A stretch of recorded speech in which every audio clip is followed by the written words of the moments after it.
Welcome to the Sandwich Crunch, where we navigate the trends and issues at home, in the community, and the workplace for boomers and seniors. Today I'm very excited to introduce Ray Davis, and she has gotten involved in a very intriguing project called The Burden of Freedom, and it focuses on PTSD. And we will talk a little bit further about what PTSD is and how it relates to boomers and seniors, as well as how she got involved with it. And Ray is also a long life resident here of Calaveras County, and very excited to welcome you. Nice to be here. Thanks for having me. Yeah, it's very exciting. I know we have had many conversations, Yes, and you can keep me in tune for a long time. Well, I thought you could share with everybody, first of all, a little bit about yourself, and then what attracted you to getting involved with this movie. Okay, well, like you said, I'm nearly a lifelong resident of Calaveras County. Grew up in Railroad Flat, moved to Murphy's in 1982, which in the 1990s, I owned a flower shop called Duffy's with my parents for about 11 years and remained on that side of the county, raised my kids there. And when Mark and I got married in 1999, we chose to stay there. So we currently live in Forest Meadows. And going back to the early 1990s, I had gotten involved in an organization called the National Civil War Association, where we did living history. And I met a man named Ken Ramos, and Ken and I became friends. But I lost track of him for a while until Facebook came along, and of course that's a great way to reconnect with people that you've lost. And Ken and I started talking about a project that he started and actually wrote the script for Burden of Freedom about 3.5 years ago. And so he told me what it was about and how he got going on it. I thought it was so interesting and so timely that I really wanted to get involved. But I had no idea that I would be actually producing the film, becoming one of the producers. Yes, you and your husband are one of the producers. Yes, Mark and I both are the producers in Northern California, along with Ken and his wife live in Brentwood, and then the rest of our cast and crew are in Los Angeles area. So you've gotten a nice little mixture of quite a few talented members. Yes. And I understand you're getting funding already through... We are private donors. We've been securing some nice amounts through some private donors who really are interested in veterans' causes and PTSD. Well, that's great. Well, one of the reasons why I wanted to talk a little bit about one aspect of your background is the Civil War aspect, because PTSD is not... It's a new term to us with our vets. Right. However, it is not typically a new term with the different wars. Correct. And I thought you could expand on that. Sure. Actually, it's known that PTSD, as we know it today, post-traumatic stress disorder, was actually found way back about 3,000 years ago, where they found the hieroglyphics on the walls. The Egyptians, I guess, recorded their instances with PTSD, what we know today. But something that's very close to my heart is researching and lecturing on Civil War medicine and 19th century in general. I found that actually they called PTSD soldier's heart during the Civil War, and partly because, believe it or not, even though medicine was pretty primitive of that time, there were doctors that understood that there was an actual physical change. When soldiers returned home from the war, from 4 years of war, they were having cardiovascular issues. Heart rate was changed, blood pressure issues were caused, stroke incidents were higher, and so were heart attacks. So now that's very interesting, because that definitely flows through each one of the wars that we have talked about. And one of the reasons why I wanted to bring you on is this is a very significant issue for seniors right now, because we have a lot of senior vets, and we have a lot of vets that are boomers are returning from the wars that they've been in, because they've been on multi-rounds. Right. And we are dealing with a lot of caregiving issues that surround taking care of an individual who has suffered PTSD, as well as the seniors that are going through a life review. And as they go through this life review, they may have not been experiencing the PTSD for a period of time. Correct. But it's now brought up to the surface. Yes. And so that's one of the reasons why I thought we'd talk about it further. Yes. Yes. Although our movie, Burden of Freedom, is focused on military PTSD, PTSD certainly is not just limited to our our military or our veterans. Like you just said about seniors dealing with PTSD, whether it's been a past trauma in their life, a current one, something they have reflected on but didn't deal with in the past. I know that that causes a lot of depression in our senior citizens. And anxiety. Loss of sleep, all the issues, or some or all of the issues some of our military are even experiencing. Now, one of the things that I looked at on the different types of people that are affected by PTSD, because everybody that I spoke with, the first group, they said, oh, no, it's just a military thing. I said, no, it's not. I mean, you're talking about EMTs, right? Emergency medical technicians, you're talking about doctors, you're talking about police officers, you're talking about children who've been physically, emotionally, and sexually abused, even adults who've been physically, emotionally, and sexually abused or ignored. I mean, there's a whole variety of issues that are happening. And just recently, I was on a caregiving website, and I was responding to caregivers with PTSD. Yes. They are now seriously looking at caregivers having those reactions because they're experiencing it maybe in a different way, but they are having the same type of symptoms, the depression, the anxiety, and the various other issues that go along with it. Correct, and you can actually kind of connect the two. When you think about the culture of the military, going back to being a man, what did it mean to be a man?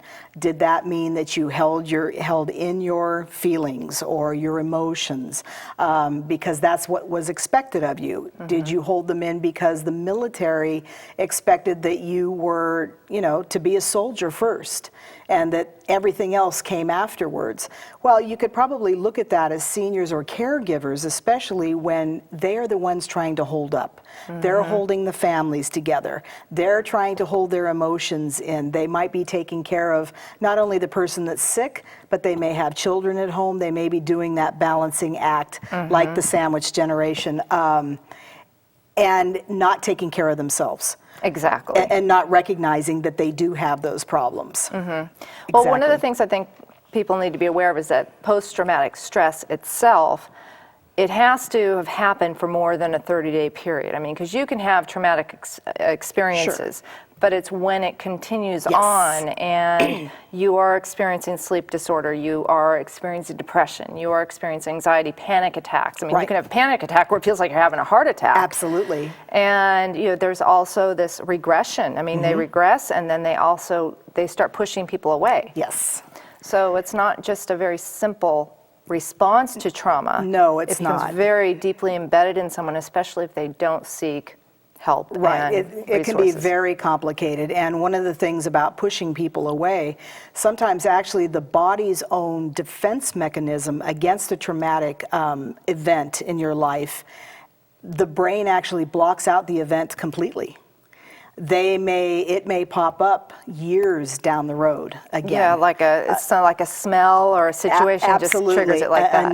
Another situation can bring it out. I think that could definitely be true for many soldiers. If we look at veterans from World War II, Vietnam, Korea, I think a lot of those returning soldiers really just blocked it out. Or they just didn't talk about it at all. My father-in-law was in the Battle of the Bulge in World War II and rarely spoke of it at all. Now, maybe if you had asked them, do you think that you suffer from PTSD? Probably not. Probably didn't recognize that not talking about something is also sometimes a symptom of that as well. So about the movie, I know I've seen the clip, and you can actually see the clip at burdenofreedomthemovie.com, and it is an amazing clip. Thank you. And it shows not only the military men that are, dealing with these traumatic issues, but what caught my attention because of where I'm coming from was the caregiving side, just the looking at the wife. Yes. Listening to the husband on the phone and all the things he's trying to deal with the military, because as you talked about the military, there is still this, I don't know what you would call it, but this image that they have to live up to, and it's difficult for them to step into that place because they need the support, but they don't know how to ask for the support. They don't know how to go to tell their spouse or someone else, I'm having these problems, the spouse knows or the significant other knows something's going on. Right, absolutely. It's not a secret. But No, it's not. That was something when Ken wrote the script, he was very cognizant of including that, making sure that all of the characters in our film was a reflections in some way of what was going on with PTSD, whether they were the caregiver, they were the friend, the family member, or the soldier themselves that came back from war. When you saw Eileen Gruba, who, by the way, has been in many television programs, she currently just wrapped up some episodes with Bones that will be on this month, so look for her there. You see when her husband, played by Peter Murnick, who also is starring in Granite Flats on the BYU channel right now, who is ironically playing a soldier from the Korean War suffering from PTSD in Granite Flats. Great, he's going to have very good He will. practice. We've had a talk. I said, I think you're going to be ready for this. And that's a very emotional scene. It really does highlight what's going on there. And of course, Kyle Hester, our lead actor in what you'll see in the clip, and going out for a run and trying to get over the nightmares that he's had and trying to clear his head. And when he comes back, and well, I'll let you see the clip, but when he comes back into the house, something very much triggers, just something simple, triggers a flashback that he just has a very difficult time getting through. You know, what's interesting about PTSD is that a lot of people who are not familiar with it, or they've just heard the term and kind of glossed it over as it's a military or it's a police officer, whatever it is that there are significant issues that can affect the children, that can affect the spouse. I mean, if you've got someone, whether it's a female or male coming back from war or who has experienced a traumatic event, and a traumatic event could be someone who's been in a car accident and their best friend was killed and they walk away. Or someone had shared with me some time ago, and I don't recall who, and anyway, I believe it was their son was a new EMT and had experienced an accident, and it was two of his friends, and they'd been decapitated. Now that would be fresh off the gate of being an EMT, going into a live scene, and now the traumatic response to that is going to be lifelong. Absolutely. Unless he gets some attention for that. But the things that I had read about PTSD is there's substance abuse, alcoholism, physical abuse, mental abuse, potentially sexual abuse. Then they are also pulling back from society, so they're not sharing.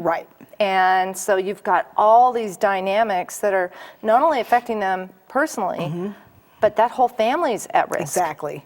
Well, and that's true. I mean, this can become a multi-generational problem. And right now, by the way, and you probably know this, that PTSD, post-traumatic stress disorder, many organizations are trying to take out the word disorder. They don't really want to look at it that way because they're finding out that this is actually a physical injury to the brain, which then is causing all the other issues within the body, since obviously the brain, controls everything that we do, every way that we react. There's been some pushback, oddly, about that, even from people suffering from PTSD or PTSD-centered organizations, saying that it has taken so long to get something like even, letters or an abbreviation of PTSD to where people understand when they hear it, what that is. They're afraid if something has changed there, it might actually take away from the awareness and the understanding of what it is. So it's extremely complicated, even to that fact, to what is it? What do we call it? What do we do with it? But you're right. I mean, children seeing their parents maybe fighting, or their father or their mother having a violent episode, or having a flashback in the middle of a grocery store that something triggers, that is very difficult for a child to understand. So that legacy of that, if the person is not being treated correctly or even know where to go to seek treatment, that certainly can carry over, for sure. Yeah, it can. And I know I have experienced it. I had an uncle who passed on, and he was in Vietnam. Vietnam. And he actually experienced also growing up in 14 foster homes. So growing up in 14 foster homes was not an ideal environment. No. And he had some very bad circumstances and a lot of physical and sexual abuse at that time. And then they threw him into Vietnam. And he came back he did have PTSD.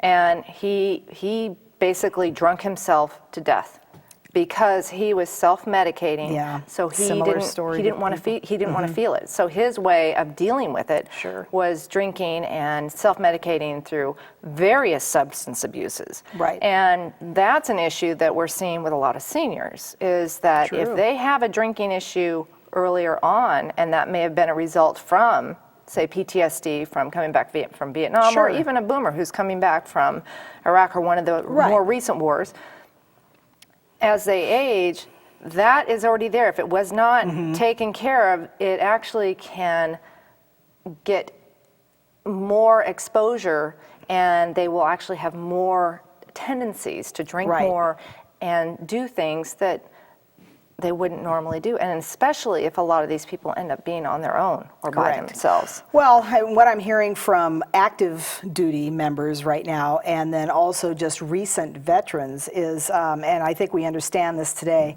they teach them how to go to war, but they don't teach them how to come home. Now, this is a reoccurring problem.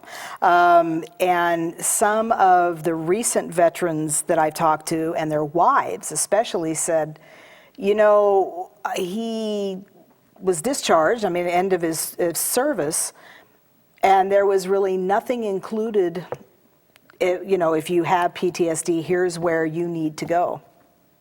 They just come out and they don't know where to go. And we often think about that, well, isn't everyone connected to services in their area?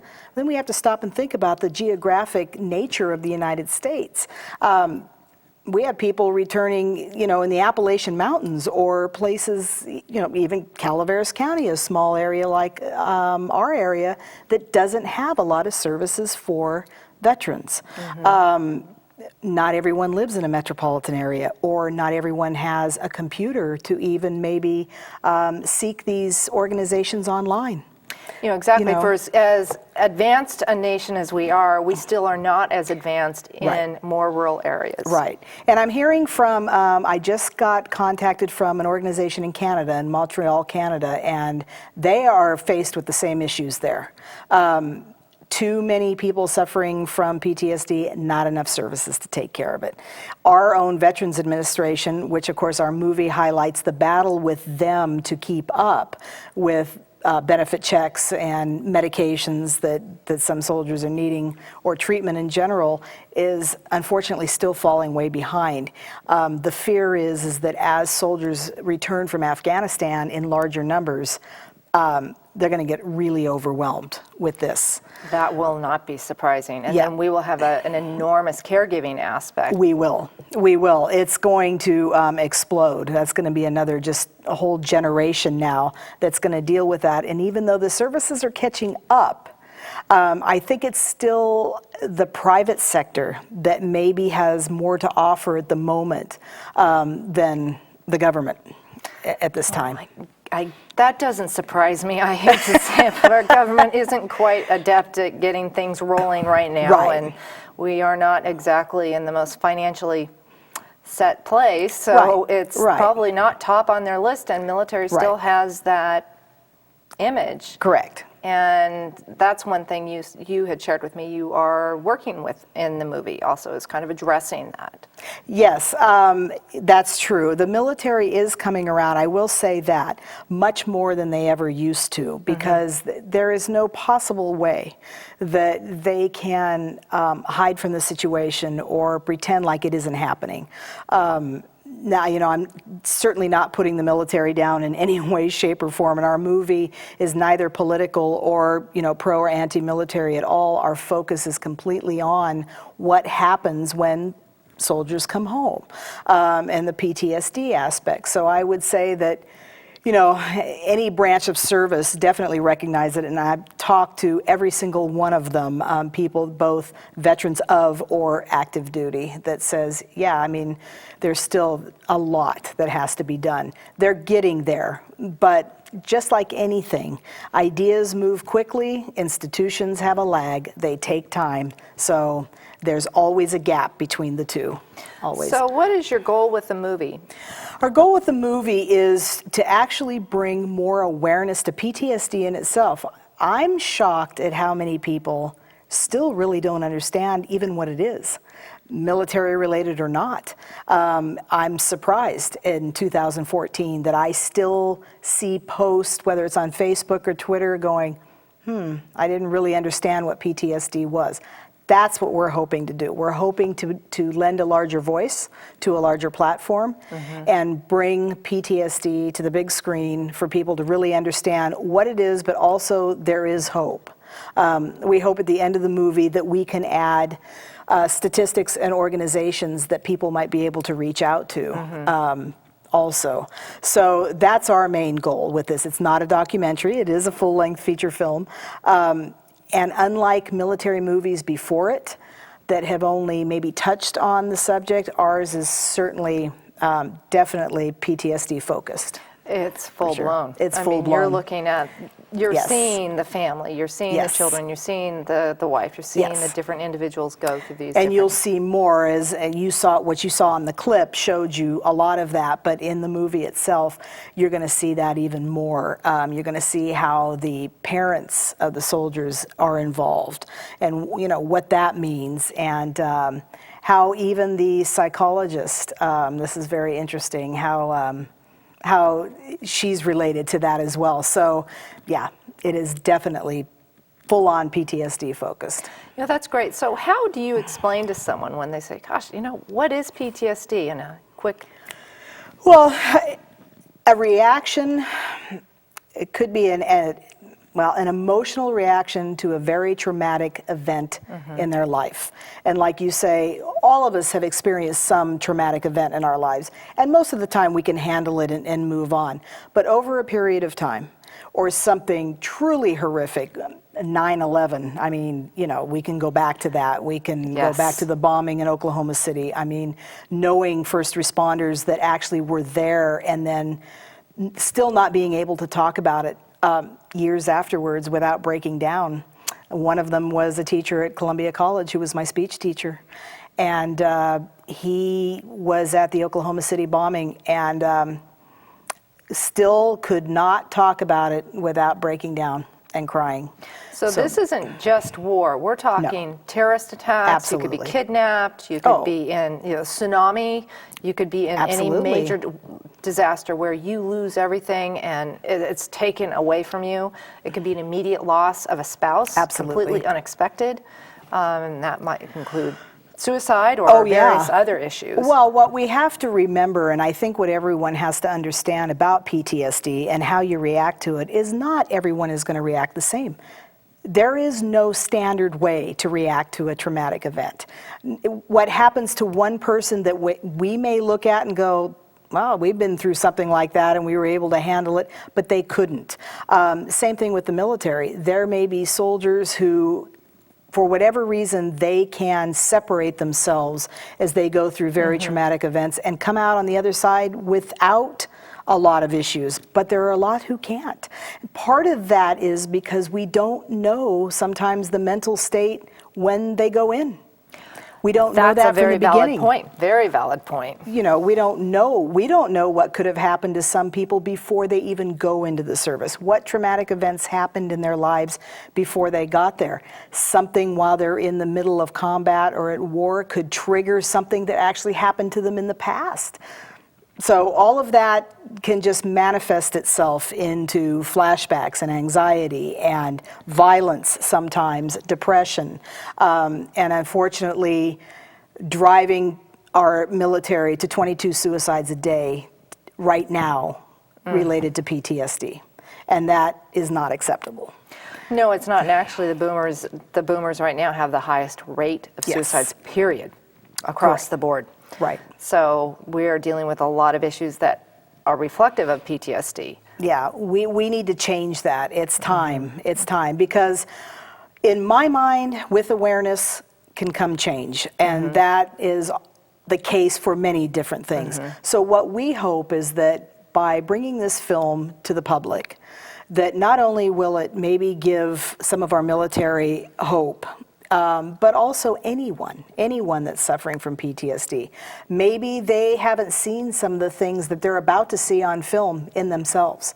So maybe some of that will resonate to them when they see how our actors are portraying what's, PTSD and what's happening to them, might resonate and set off a light bulb going, that's either happening with me or someone I know or someone I'm taking care of or a family member. Actually brings up a unique question, is that if you bring a vet there and it triggers something, what happens in the movie theater? We won't know that. We won't know. I will say, though, that many have watched the sizzle reel, like you've watched.